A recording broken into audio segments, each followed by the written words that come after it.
Hey Flex fam, I just finished a wild 3-day trek through the Colombian jungle to the Lost City, or as the locals call it, Ciudad Perdida, and it was during monsoon season, so you know it was next level intense. But let me tell you, it was worth every muddy step. First off, the journey. Rain every single day with roads made of clay that basically turned into quicksand. My feet sinking into the mud up to my knees, not exactly your average stroll in the park.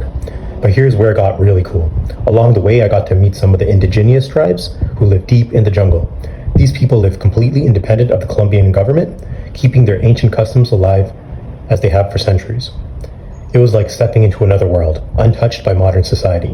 One of the coolest things I learned is that the men in these tribes carried poporos, which are gourds used to chew cocolis, a tradition passed down for generations. They get it when they come of age.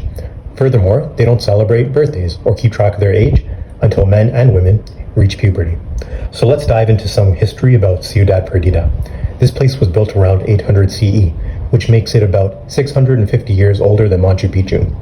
It's thought to have been the heart of Tairona civilization, but it remained hidden for centuries, swallowed by the jungle.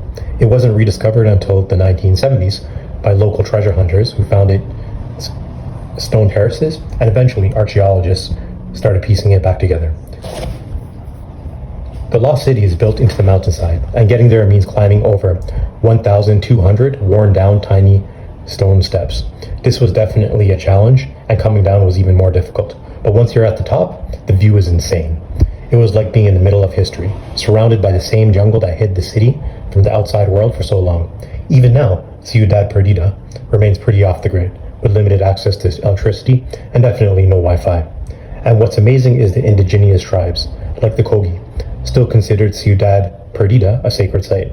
They believe their ancestor spirits watch over the area, and they perform rituals to honor their connection to the land. The jungle itself, oh man, it's alive. We're talking venomous snakes, howler monkeys, and even jaguars roaming around. The biodiversity is off the charts, and it feels like the jungle has its own heartbeat. Every sound is a part of the symphony of life here, from screeching birds to the rushing rivers. On our way back, the jungle decided to throw one last challenge at us, a massive flood cutting off our path. We were stranded for hours, waiting for the water to go down. But honestly, it added to the adventure. It's all part of the experience, right? Standing at the top of Ciudad Perdida, knowing the history, seeing the untouched beauty, and being surrounded by the same jungle that hid this ancient city for centuries, it was truly something special. So if you're ever in Colombia and want to experience one of the most epic, challenging, and rewarding treks of your life, Ciudad Perdida is where it's at. Just maybe plan for it in the dry season unless you want to get knee deep in mud like me.